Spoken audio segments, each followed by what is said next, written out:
بھائیوں اور دوستو، ابھی میں نے تمہارے سامنے کلمہ طیبہ کے معنی بیان کیے ہیں۔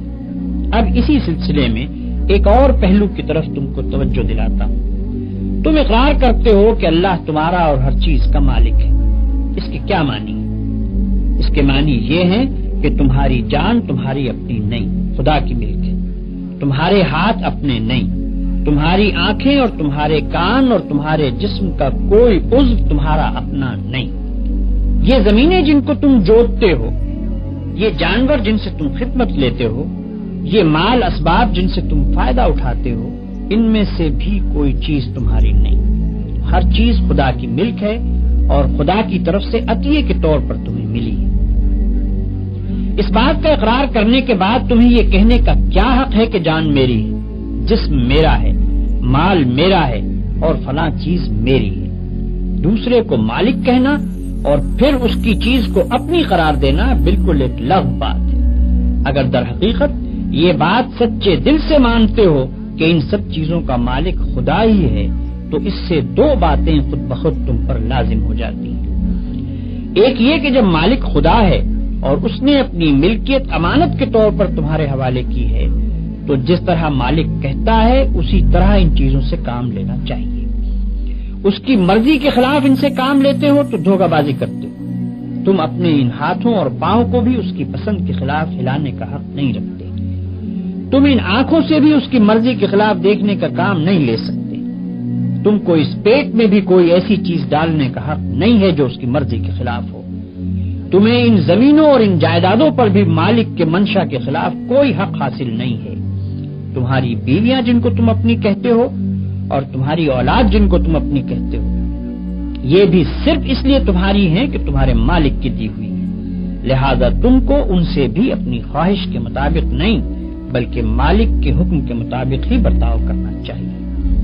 اگر اس کے خلاف کرو گے تو تمہاری حیثیت غاصب کی ہوگی۔ جس طرح دوسرے کی زمین پر قبضہ کرنے والے کو تم کہتے ہو کہ وہ بے ایمان ہے، اسی طرح اگر خدا کی دی ہوئی چیزوں کو تم اپنا سمجھ کر اپنی مرضی کے مطابق استعمال کرو گے یا خدا کے سوا کسی اور کی مرضی کے مطابق ان سے کام لوگے تو وہی بے ایمانی کا الزام تم پر بھی آئے گا۔ اگر مالک کی مرضی کے مطابق کام کرنے میں کوئی نقصان ہوتا ہے تو ہوا کرے، جان جاتی ہے تو جائے، ہاتھ پاؤں ٹوٹتے ہیں تو ٹوٹیں، اولاد کا نقصان ہوتا ہے تو ہو، مال و جائیداد برباد ہو تو ہوا کرے، تمہیں کیوں غم ہو؟ جس کی چیز ہے وہی اگر نقصان پسند کرتا ہو تو اس کو حق ہے۔ ہاں، اگر مالک کی مرضی کے خلاف تم کام کرو اور اس میں کسی چیز کا نقصان ہو تو بلا شبہ تم مجرم ہوگے، کیونکہ دوسرے کے مال کو تم نے خراب کیا۔ تم خود اپنی جان کے مختار نہیں ہو۔ مالک کی مرضی کے مطابق جان دو گے تو مالک کا حق ادا کر دو گے، اس کے خلاف کام کرنے میں جان دو گے تو یہ بے ایمانی ہوگی۔ دوسری بات یہ ہے کہ مالک نے جو چیز تمہیں دی ہے اس کو اگر تم مالک ہی کے کام میں صرف کرتے ہو تو کسی پر احسان نہیں کرتے، نہ مالک پر احسان ہے نہ کسی اور پر۔ تم نے اگر اس کی راہ میں کچھ دیا یا کچھ خدمت کی یا جان دے دی جو تمہارے نزدیک بہت بڑی چیز ہے تب بھی کوئی احسان کسی پر نہیں کیا۔ زیادہ سے زیادہ جو کام تم نے کیا وہ بس اتنا ہی تو ہے کہ مالک کا حق جو تم پر تھا وہ تم نے ادا کر دیا۔ یہ کون سی ایسی بات ہے جس پر کوئی پھولے اور فخر کرے اور یہ چاہے کہ اس کی تعریفیں کی جائیں اور یہ سمجھے کہ اس نے کوئی بہت بڑا کام کیا ہے جس پر اس کی بڑائی تسلیم کی جائے؟ یاد رکھو کہ سچا مسلمان مالک کی راہ میں کچھ خرچ کرنے یا کچھ خدمت کرنے کے بعد پھولتا نہیں ہے بلکہ خاکساری اختیار کرتا ہے۔ فخر کرنا کار خیر کو برباد کر دیتا ہے۔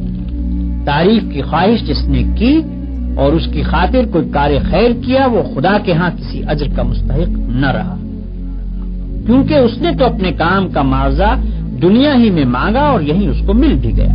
بھائیو، اپنے مالک کا احسان دیکھو کہ اپنی چیز تم سے لیتا ہے اور پھر کہتا ہے کہ یہ چیز میں نے تم سے خریدی ہے اور اس کا معاوضہ میں تمہیں دوں گا۔ اللہ اکبر! اس شان جود و کرم کا بھی کوئی ٹھکانہ ہے؟ قرآن میں ارشاد ہوتا ہے کہ ان اللہ اشتری من المؤمنین انفسهم واموالهم بان لهم الجنہ، اللہ نے ایمانداروں سے ان کی جانیں اور ان کے مال خرید لیے ہیں اس معاوضے میں کہ ان کے لیے جنت ہے۔ یہ تو مالک کا برتاؤ تمہارے ساتھ ہے، اب ذرا اپنا برتاؤ بھی دیکھو۔